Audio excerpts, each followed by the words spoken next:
Good day, employers of Hong Kong. I am Lalin May Corpus. I'm from Corondel City, South Cotabato, Philippines. 28 years old, single, a college undergraduate, and Bachelor of Secondary Education, major in English.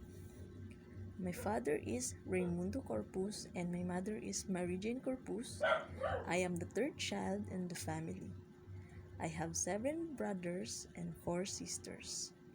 And I also have experience being a housemaid here in the Philippines for 2 years, and I have served 4 members of the family, including 2 adults and 2 children ages 4 and 5.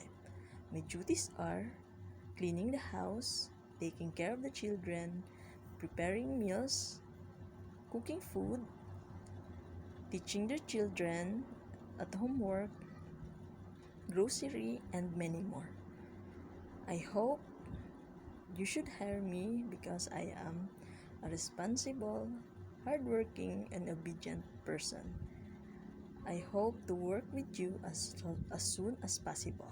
Thank you and have a good day.